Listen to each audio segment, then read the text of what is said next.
Welcome to this edition of News Update on CCTV News. I'm Mila Uni in Beijing. There's been more violence in Egypt as security forces stormed a mosque in central Cairo, occupied by supporters of ousted President Mohamed Morsi. State media says the security forces have taken full control of the Fatah Mosque, and as confrontations continue in the country, the interim government is increasing its pressure on the Muslim Brotherhood. Ian McKinnell has more.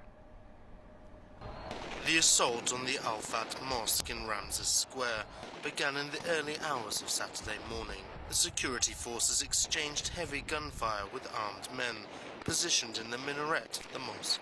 Security officials say their forces raided the mosque to prevent the Muslim Brotherhood group using it as a base for another protest camp.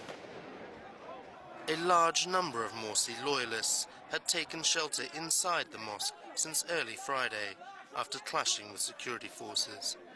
They were protesting Wednesday's attacks on their two sit-in camps that left more than 600 people dead and thousands injured. Later on Saturday, security forces moved in and secured the mosque, making scores of arrests. Egypt's presidential spokesman says the country is fighting a war against terrorism.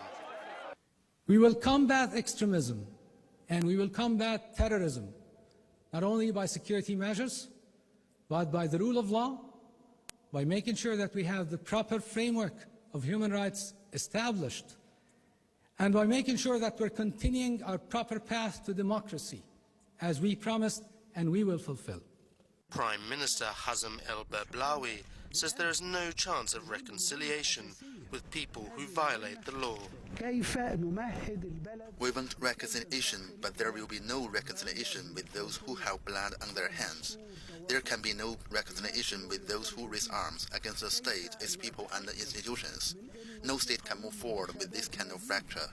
In the meantime, tensions continue to rise.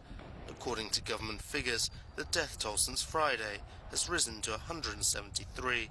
Observers say these numbers will rise every day unless national reconciliation is achieved soon. Ian McKinnell, CCTV.